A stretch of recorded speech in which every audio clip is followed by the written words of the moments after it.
Okay, so we are checking out a replay. This is a Schlieffen going against an FDR.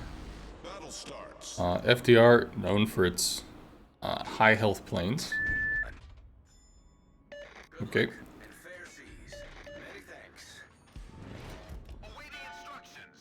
So we'll see what happens. FDR starts with rockets. Assume because he doesn't want to throw them away. Probably comes in here.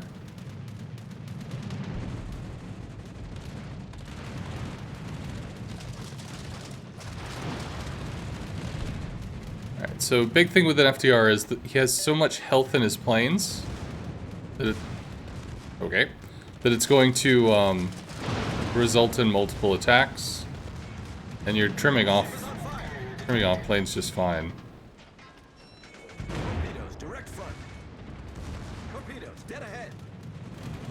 I mean, the damage he's gonna do, even if he rockets you, is pretty small. Cool. Fire's almost out. You have healed. Took a big hit from the Amagi. Alright. So this is a little scary to be this close. Schlieffen wants to get your secondaries involved, but the Schlieffen is not well armored. Health and armor is not its high point. So typically, if you can, you want to wait to a more mid-range, mid-game, late-game scenario before kind of throwing your weight around. Because otherwise you're walking into potentially a hellstorm of fire, and your armor and health pool cannot sustain that. So try to consider like waiting until maybe 12 or 11 minutes before you get kind of close.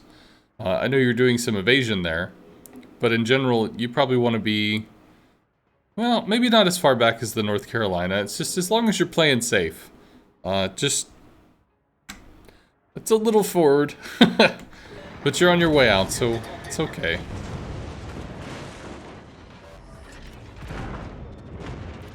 Ugh. Cool. Alright, so Torp's coming in. This is absolutely going to go for you.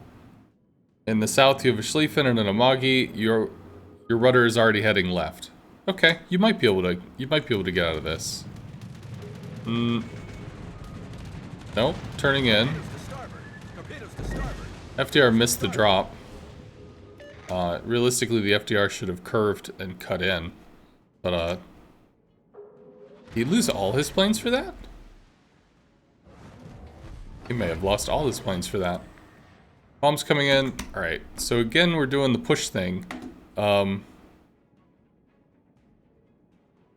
trying to think of what do you get out of pushing here, because we're continuing to look in this direction. Shimikaze's bow out, North Carolina's bow out, Cheshire's bow out. So if you do go down there, you're going to go alone. There's a Schlieffen running up the mid pass. It might actually be worth you swinging over and trying to bottle that by coming in over here. So you might want to U-turn and swing out in this direction, because you've got two caps. You have superior position on the map in terms of like point game. Schlieffen's likely just gonna YOLO it into B. But even still, you have a Lion that's pretty far away, a North Carolina that can't interact with it, and cruisers. And battleships kill cruisers, so you might want to go more mid. Also, if I'm seeing this, and you push into Charlie, there are bombs there, which means as you come here, if the Cheshire's not with you, the North Carolina's not with you, it's still early game, he's still got full reserve. So when an FDR launches off of his deck, he goes out in groups of 14 planes. Has a total of 21 planes.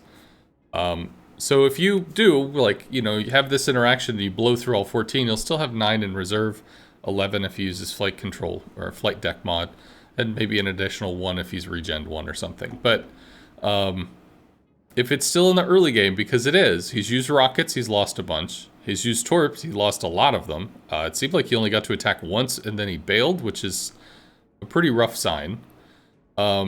If he's now on bombs, this is potentially his last full health squadron, even though he's pre-dropped once. Now is not necessarily the time to go in and see what shenanigans we can get up to. Cool. So you're aware of the Schlieffen. Take a shot. Nice. Okay. But now we're going to be in a situation where Cheshire's starting to turn, North Carolina's starting to turn. These are still a significant distance away, and now we're isolating. We're isolating in the face of an Amagi and a battleship killing threat, which is the FDR. Problem solved, sir.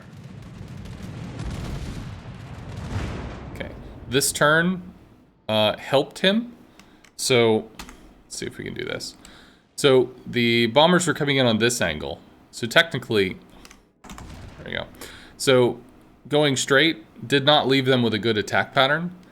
So what he tried to do, the CV, tried to do was come up and read your turn to come up and over. So he's going to be able to line up a little better if you complete this turn. And again, we're staring down the face of an Amagi in a battleship that really doesn't want to take heavy, high shell fights because you're not designed for that. Yes, if you got in close to the Amagi, you know, if you were able to traverse this distance and fight him alone, sure, but he's got full health. You have less than half health. And there's also a cruiser, another cruiser, technically a battleship which could assist, and another battleship which could assist if he gets out. Like, this is just, there's too much over here. This is not a time to go in. Yeah. Enemy battleship detected. The ship is on fire. And that might kill you. Yeah. Okay, so the initial stuff, you took some damage, but you did some stuff. You got a kill. You had some appreciable impact, and your secondaries did scare away the enemy team. Moving up like this. Back when you had a North Carolina in kind of trading distance with the Amagi, these are both long-range traders, and they're basically mirroring each other. One is north of C, one is south of C. You had a cruiser that was kind of pitching in, helping out with the fight. One that yielded in and died. I didn't see which one that was. And a Shima which did not die, which is very cool. So, I mean, playing between them, perfectly fine. Perfectly normal.